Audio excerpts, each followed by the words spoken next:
নমস্কার সবাইকে, এলাম আর একটা নতুন ভিডিও নিয়ে। তো সবাইকে জানাই রথযাত্রার প্রীতি, শুভেচ্ছা, অভিনন্দন ও ভালোবাসা। তো সকালবেলায়, রথের আগের দিন সকালবেলায় আমার ছেলে ঘুম থেকে উঠে সে কি বায়না, সে রথ বানাবে। হোক বাবার সঙ্গে বাজারে গিয়ে রথ নিয়ে এলো। এইবার আমি যে কাজগুলো করছিলাম, জগন্নাথ বলরাম এমনি এঁকেছিলাম, তখন কিন্তু রথ কেনার কোনো প্ল্যান ছিল না। আমি এমনি আমার কাজের জন্য বানিয়েছি, ওয়াল হ্যাঙ্গিংয়ের জন্য। তো আমি বললাম সেইটা দিয়ে দে, না ওটা হবে না, আমাকে আবার নতুন করে বানাতে হবে। তাই আমি তো বানাবো না বলে বসেছিলাম। তো সন্ধেবেলা এমন বায়না করলো, আর যেহেতু কাজটা জানি তাই বায়না দেখেও নিজেদেরও খারাপ লাগছে।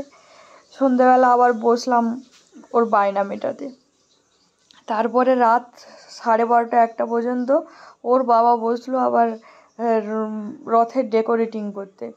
এই যে ছেলে দিচ্ছে, বাবা নিচ্ছে, কখনো টেপ দিচ্ছে তো কখনো গ্লু দিচ্ছে, আবার ও বলে ও দিয়ে দেবে, আবার ওর বাবা একদিক থেকে দিয়ে দিতে যাচ্ছে, ও আবার একদিক থেকে তুলে তুলে যাচ্ছে, এই সব কাণ্ড করছে।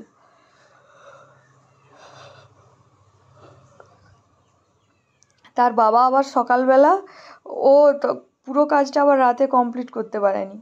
ও বলছে যে ও ঘুমিয়ে যাক, না হলে করা যাবে না।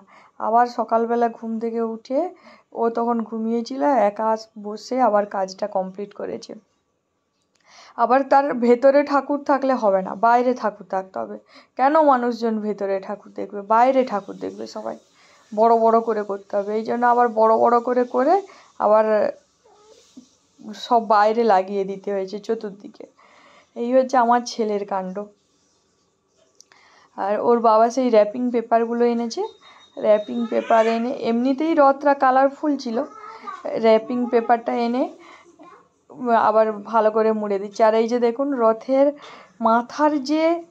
মাথায় একটা ফ্ল্যাগ টাইপের ছিল, ওটাকে আমার ছেলে উড়িয়ে দিয়েছে। জানি না রথটা সন্ধেবেলা পর্যন্ত টিকবে কি না, টানতে পারবে কি না, আমার সে বিষয়ে খুব চিন্তা আছে।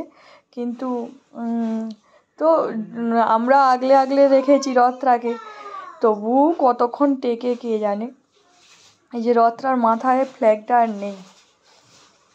যাই হোক, তবু ছেলের রথ বানানো দেখে আমাদেরও ছোটোবেলার রথ বানানোর কথা, রথে ঘোরার কথা খুব মনে পড়ছে।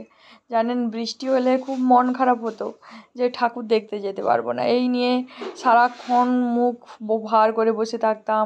সকালবেলা থেকে সব পড়া টড়া কমপ্লিট করে নিয়ে বসে থাকতাম। রথের খুব মজার স্মৃতি আছে। আমার মা আমার 3 বোনকে নিয়ে প্রতি বছর রথেই বেরোতো। তো আজকের মতো এইটুকুই, দেখা হবে পরের একটা ভিডিওতে।